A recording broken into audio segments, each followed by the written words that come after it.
나쁜 플랫폼과 좋은 플랫폼에 대한 이야기를 조금 이렇게 여쭤보고 싶은 게 지금 그냥 넘어가려고 하다가 기극경제 우리가 기경제라고 하는 그 예를 들어서 플랫폼 노동자의 예를 들어서 지금 우버 얘기하시고 뭐 리프트나 아니면 그 에어비앤비 뭐 기타 등등 공유하고 관련돼 있는 그런 플랫폼 노동자에 대한 부분이 이게 과연 좋은 플랫폼이냐 나쁜 플랫폼이냐라고 하는 부분을 한두 마디라도 좀 이렇게 저는 제 나름대로 이렇게 결정한 게 있는데 막 표하면 좀 그럴 것 같아서 아니 차 대표님 플랫폼 노동자에 대한 부분에 대한 개인적인 생각을 좀 이야기를 해주시면. 제가 이제 플랫폼 비즈니스를 지금 이제 시작을 하고 있어서 이제 그 부분을 저도 고민을 좀 하고 있어요. 왜냐하면은 뭐 교수님은 조금 아시겠지만 간단하게 이제 제가 하는 사업을 설명드리면 이제 저희 기술 중에 하나가 기존 수도관 누수를 잡을 때 보통 한 5년에서 10년 누수를 탐사한 전문가들이 수도관 누수의 위치를 찾는데 저희가 하는 비즈니스는 그거를 어떤 IoT나 어떤 인공지능 같은 혁신 기술로 기존에 이제 수도관 누수를 탐사하던 전문가들을 대체하는 그런 비즈니스를 주로 하고 있거든요. 그러다 보니까 최근에 이제 그 누수 탐사하는 그 전문가 분들하고도 제가 좀 얘기를 많이 해요. 아무래도 저는 이제 공기업 이제 위치를 또 가지고 있으면서 또 사내벤처를 하다 보니까 나름 또 그런 쪽에 자꾸 신경이 쓰이더라고요. 그래서 이제 이분들을 어떻게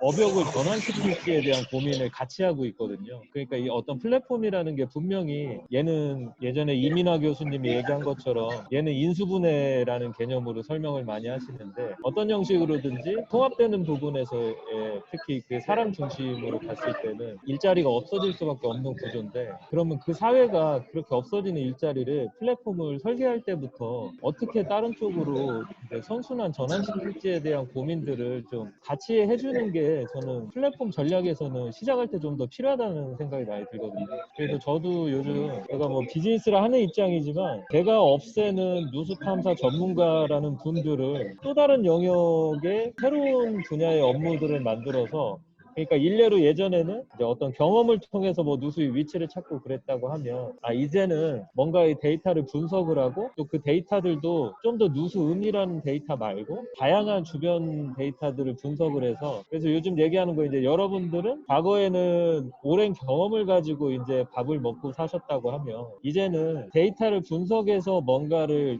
그 고객한테 가치를 주는 쪽으로 빨리 업무를 전환해야 되고 그리고 저는 그런 쪽으로 제가 플랫폼을 만들 때도 고민을 하고 있으니 같이 이렇게 협력하는 뭐 형식으로 좀 갔으면 좋겠다라고 이제 제가 이제 그분들하고 이제 뭐 회의도 하고 할 때 설명도 하긴 하는데요. 이게 뭐 생각보다 쉽지는 않지만 저는 최근에 이제 제가 비즈니스를 하면서 그런 쪽의 고민들을 좀 하고 있어요. 혹시 그 측정하고 이러는데 뭐 알바를 쓰거나 스팟잡을 하는 사람들을 쓰나요? 예, 아무래도 이제 사람이 어떤 형식으로인지는 들어가야 되니까요. 그러면 그 뭐 저기 우리 차 대표님이 그런 플랫폼을 만들어서 한 10,000명 정도가 누수 탐지를 위해서 스팟으로 일을 한다라고 하면 그게 이제 좋은 플랫폼이 될지 나쁜 플랫폼이 될지는 그때 가봐야 되는 거네요, 그러면. 근데 저는 원래 이제 이 아이디어가 나왔던 거는 기본적으로 전 세계적으로 누수 문제는 다 있는데 어떤 그런 전문가들을 확보한 국가들은 이제 누수 문제를 조금씩 해결해 가고 있지만 전문가들을 확보하지 못하는 국가들은 상대적으로 그 누수 문제를 해결하지 못하고 있는 문제들이 있거든요. 그렇다고 하면은 우리는 어떤 전문가를 확보하지 못하거나 아니면 재원을 확보하지 못하거나 이런 허들들이 있으면 그 국가들은 그 수준까지 올라가기 전까지는 절대 그런 물 문제들을 해결을 못해요. 그러면 허들을 이제 어떻게 끊을 거냐라는 문제인데 저는 그게 최근에 우리가 얘기하는 어떤 플랫폼 기술이나 공유경제 기술이나 아니면 뭐 IoT나 AI들이 그런 쪽에 긍정적으로 좀 접목이 되면 충분히 과거에 해결하지 못했던 그런 허들들이 해결된다라고 저는 믿고 그래서 이제 그쪽 방향으로 기술 개발도 하면서 이제 좀 되고 있는 거라서요.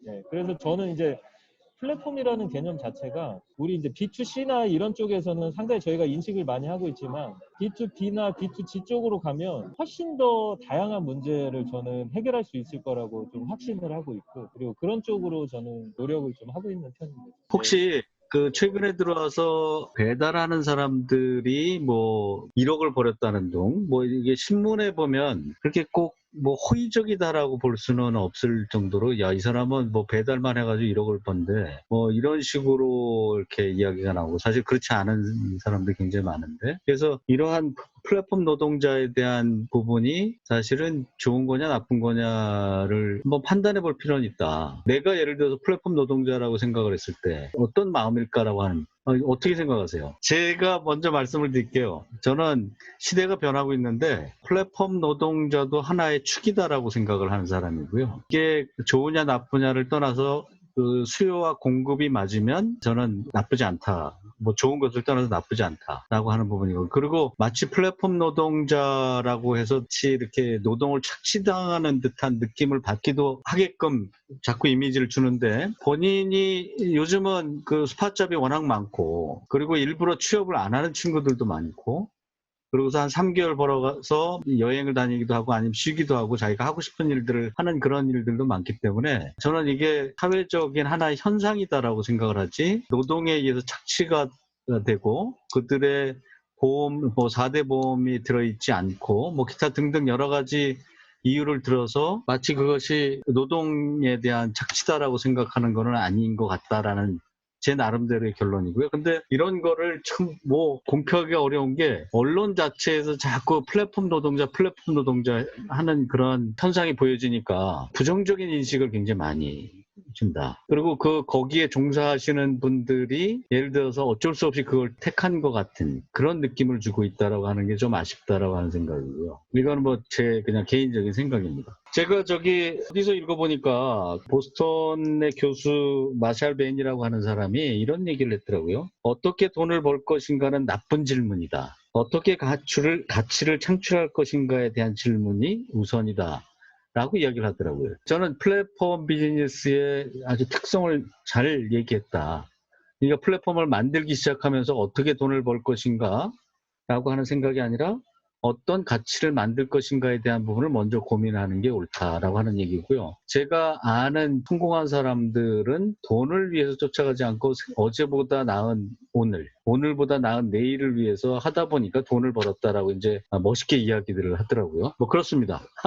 자, 두 번째로 넘어가겠습니다. 디지털에 대한 정보인데 디지털 정보에 대한 가치. 제가 학생들에게 묻는 게 뭐냐면 네가 만화를 만들고 영화를 만들었으면 그 가치를 그 가격을 어떻게 할래? 아니면 게임을 만들었으면 그래서 뭐 애들이 뭐 10,000원이요, 20,000원이요, 한 달에 50,000원이요. 근데 이제 정답을 이야기하는 친구들도 있습니다. 그러니까 네 마음대로 하는 거죠. 디지털 재화는 가격이 정해져 있지 않다라고 하는 거고요. 그러니까 수요와 공급에 따라서 이게 얼마든지 복제 가능한 부분이기 때문에 사실은 가격의 저항선을 고려해서 대충 BP에 어떻게 맞을 정도인지에 따라서 이제 가격이 정해지죠. 가격이 무슨 원가 기반으로 정해지는 건 아니다. 제가 이 삼성 재팬에서 게임 사업 쪽에 관여를 했을 때 베타 테스트를 하고 난 다음에 이거를 유료화로 전환을 하게 되면 통상 좋은 게임 같은 경우는 한 20에서 30% 정도의 유료화가 됩니다. 근데 나쁜 게임 같은 경우는 이제 베타 테스트를 아무리 오래 해도 한 5%? 그래서 대충 고객과 가격이 나오죠. 그래서 이분들이 1년 정도를 유지했을 때, 6개월 정도를 유지했을 때 얼마 정도의 가격으로 뽑아낼 수 있다 그래서 가격을 정합니다. 지금 베타 테스트 10만 명 있어. 이거 굉장히 좋은 DAU를 봤더니 하루에 어느 정도의 고객이 들어오는 걸 봤더니 MAU는 얼마고 그래서 이 사람들이 진성 고객이야. 그러면 진성 고객 한 20%될 것 같아. 그리고 이들이 6개월 정도를 유지한다라고 하면 가격을 얼마 정도를 매겨야 이것을 그 BP에 맞을 수 있어. 이러한 여러 가지 계산법에 의해서 하거든요. 그래서 실제적으로 여기 원가가 얼마가 들어갔는지에 대한 거는 그렇게 크게 고려되지 않는다. 이게 제레미 립킨도 마찬가지지만 디지털 경제에 대한 부분은 한계의 병이 제로로 접근한다. 결국은 여기에서 얘기하는 디지털 재화에 대한 이야기들의 대표적인 케이스인데요. 여기서 이야기 중에 뭐가 있냐면 플랫폼의 힘은 콘텐츠에 의해서 결정된다라고 이렇게 아주 확언을 했더라고요. 이 저자가 그렇게 얘기를 해서 과연 콘텐츠가 플랫폼의 파워를 결정하는지에 대한 부분도 약간 좀 의심스럽기도 하고 다만 여기서 얘기하는 건 이제 롱테일이 가능하다. 디지털 콘텐츠가 그렇죠. 뭐. 그리고 재고가 필요 없다. 저는 아마존을 공부한 사람이지만 이 제프 베조스가 고민한 그 이야기들이 그대로 다 돼 있습니다. 처음에 만들기 힘들지만 한번 계속 나가게 되면 한계가 없다. 그거는 이제 디지털 책을 만들 때의 이야기였죠. 이런 플랫폼들의 락인 효과에 대한 사례가 어떤 게 있을까요? 라고 이렇게 질문을 주셨는데 혹시 이 대표님 혹시 먼저 이렇게 생각해 보신 건 없으세요? 어떠한 락인이 있을 것인가? 최근에 몇 가지 제가 느꼈던 거를 공유를 좀 해드리고 싶은데요. 제가 이제 요즘 사실은 이 락인이라고 하는 용어들이 저는 이제 통신 회사에 있기 때문에 사실은 그 구독 서비스하고도 관련이 되는데 그 월정액 그리고 월 다달이 요금 내는 비즈니스 모델을 통신회사는 가지고 있잖아요. 사실은 그런 어떤 VIP 고객들한테 멤버십을 주지만 그 고객들이 사실은 뭐 그런 것들을 아주 실제적으로 잘 활용을 회사 입장에서 그런 것들을 잘 케어를 해준다고 생각하지는 않거든요. 왜냐하면 통신회사에서는 그런 부분이 있고 근데 최근에 나오는 다양한 구독 서비스들 중에서 저는 이제 포린이라는 서비스를 좀 결제를 해서 예, 쓰고 예, 예. 있는데 아마 많이들 아실 것 같은데 이제 저도 처음에는 무료로 사용을 하게 되다가 여기도 아마 처음에부터 구독이라는 모델을 가져가고 있지는 않았었던 것 같아요. 근데 이제 사람들이 어떻게 보면은 이제 뭐 제가 그냥 서비스 또는 플랫폼이라고 한다면 그 안에서 처음에는 이제 디지털 컨텐츠만 제공을 하다가 그 다음에는 어떤 오프라인 강연을 하게 되고 그 다음에는 어떤 특정 사람들한테 프리미엄 서비스로 이제 뭐 주차별로 그런 한 20명 대상으로 이제 강연 같은 거를 하게 되고 그 다음에 이제 최근에 이제 한 두세 달 전부터는 온라인 세미나를 또 하더라고요. 이제 실제 가면은 한 3, 4만 원씩 내야 되는데 온라인 세미나를 하게 되면은 이제 10,000원씩 정도만 내면은 그리고 제가 이제 이 서비스를 구독을 하게 되면 그 온라인 세미나들은 다 무료로 이제 저희가 쓸 수가 있거든요. 그런데다가 뭐 이런 여러 가지 포린 페이퍼라는 신문 같은 요즘은 그런 것들도 이제 왕왕 시도하는 데가 있긴 있죠. 그러니까 제가 이제 이 책을 읽으면서 느꼈던 게 저도 이제 요거를 쓴 지가 이제 두세 달밖에 안 되지만 락인 효과 이런 고객을 묶어두는 역할을 제일 잘하는 데가 사실은 애플이잖아요. 그리고 이제 애플이 그런 락인 효과가 세기 때문에 그 전환 비용이 많이 들 거라는 걸 알기 때문에 사실은 안드로이드 폰보다 애플 폰이 훨씬 더 비쌈에도 불구하고 영업이익이 훨씬 더 삼성보다 개수는 덜 팔지만 제가 알고 있기로는 영업이익은 훨씬 많은 걸로 알고 있거든요. 그렇기 때문에 제가 이제 이 포린을 아마 한 달에 10,000원밖에 안 하는 서비스지만 계속적으로 사람들이 제가 이거를 해지를 했을 때 어떤 정기적으로 오는 세미나라든지 이런 것들을 저한테 딱 피트가 되지 않더라도 거기에서 제공하는 콘텐츠들이나 이런 것들이 사실은 의미 있는 것들이 많기 때문에 근데 이제 거기서도 계속적으로 그런 연구들은 해야 될 것 같아요. 새로운 것들 뭐 요금제뿐만 아니고 콘텐츠를 제공해주기 위해서도 이제 여러 가지 시도를 하고 있는 것 같고요. 그에 반해서 이제 최근에 포린이라는 그 서비스하고 유사한 게 퍼블리 다들 아시잖아요.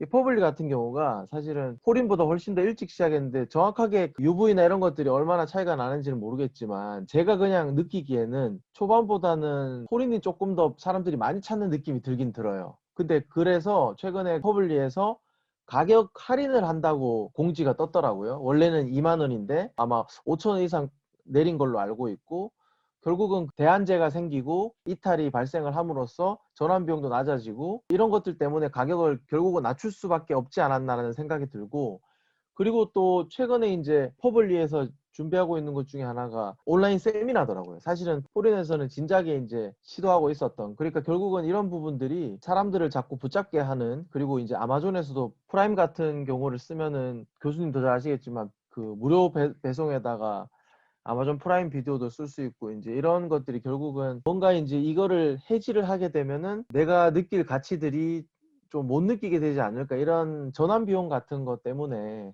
사람들이 좀 쉽게 거기에 이제 락인이 되는 것 같습니다. 네. 그래서 포린 그 가입한 지 얼마나 되셨어요? 지금은 이제 3달 됐는데요. 아, 예, 첫 달이 여기도 이제 넷플릭스처럼 무료로 해가지고 그때 쓰다가 예, 사실은 제가 6개월 동안 못 쓰고 있었어요. 예. 못 쓰고 있다가 그 최근에 다시 참고로 가입을 말씀드리면 아실런지 모르겠는데 이제 포린은 이거 중앙일보에서부터 그 임미숙 임미진 팀, 대표님, 팀장님. 팀장이었다가 네. 이런 얘기 들으면 그렇지만 처음에 그 포린을 할 때서부터 이제 같이 이야기를 했던 사람 중에 하나고요. 지금 말씀하신 대로 첫 번째는 회사의 비용으로 이제 무료 세미나들을 하고 무료 책자를 나누고 그리고 세미나한 내용들을 퍼블리싱하고 뭐 다 이렇게 무료로 하다가 이게 처음부터 다 전략이 있었던 거고요. 그러고 난 다음에 코로나 있기 전에 저희하고 먼저 이제 온라인으로다가 사실은 그 회사의 분사에 대한 이야기들을 전문가들과 몇 번을 이렇게, 그때는 줌이 아니었습니다. 그 행아웃 같은 걸로다가 이렇게 서로 이야기들을 하고 하는 것들을 임 대표가 알죠. 이게 코로나가 오면서 이거에 대한 위력을 알기 시작하면서부터 사실은 온라인으로다가 저기를 한 거고, 이게 사실 처음부터 계획이 이렇게 돼 있었던 게 잘 맞은 것 같습니다. 그래서 코리안의 콘텐츠는 굉장히 좋은 콘텐츠고 고객들한테 잘 리스폰스를 받아서, 그래서 거기 있는 멤버들이 굉장히 뛰어납니다. 퍼블리 대표는 잘 모르지만 코리는 계획적으로 만들어진 그런 플랫폼 중에 하나입니다. 어떻게 보면 KMS가 우리가 지식 관리를 하거나 지식을 퍼블리싱하는 플랫폼이 과거에는 성공하지 못했었는데 지금은 성공하고 있는 듯한, 그리고 생각보다 유료 가입자가 많아졌어요. 처음에는 이거 과연 돈을 낼 것인가라고 생각했는데 돈을 내는 분들이 이제 점점 많아졌다. 그런데 아까 베타 테스트를 하는 것처럼 굉장히 많은 분들이 여기에 대해서 좋은 콘텐츠라고 하는 것을 인정하고 난 다음에 유료로 전환했다라고 하는 거고요. 애플의 사례를 아까 들으셨는데, 자, 애플이 어떻게 고객을 낙인을 하는지에 대한 부분은 제가 말씀을 좀 드리도록 하겠습니다. 여러분, 그 애플폰이 나오기 전에 아이패드가 있잖아요. 아이패드가 버전이 이렇게 돼 있었고, 아이패드에 제가 알기로는 손정희 회장이 야, 아이패드에다 그 전화기를 붙이면 어떻게 되냐, 이런 얘기를 통해서 아마 만들어진 것 같고, 그 아이폰이 만들어지고 난 다음에 그게 3세대, 뭐 4세대 뭐 이렇게 가다가 뭐 애플 TV 나오고, 그 다음에 애플 팟 나오고, 맥 나오고, 맥 에어 나오고, 이렇게 해서 쭉 이렇게 보면 애플에 대한 제품이 아이패드에서부터 이렇게 쭉 내려옵니다. 그런데 거기에 중요한 게 뭐냐면 iOS가 버전이 쭉 이렇게 올라가면서 버전이 올라가도 아이패드에 버전업이 됩니다. 그러면 여기 제품이 있고 iOS에 대한 그 시리즈가 이렇게 쭉 있는데 서로 호환이 됩니다. 중요한 게 하나가 있는데, 예를 들어서 애플 TV에서 아이패드에서도 볼 수 있고, 그 다음에 아이맥에서도 볼 수 있고, 이게 콘텐츠 하나가 iOS 내 생태계 내에서는 전부 볼 수가 있습니다. 더 중요한 게 앱이라고 하는 거죠. 앱이 지금 애플의 앱스토어에 200만 개가 훨씬 넘습니다. 근데 그 200만 개에 대한 앱이 아이패드에서부터 애플 TV까지 전부 다 사용을 할 수가 있습니다.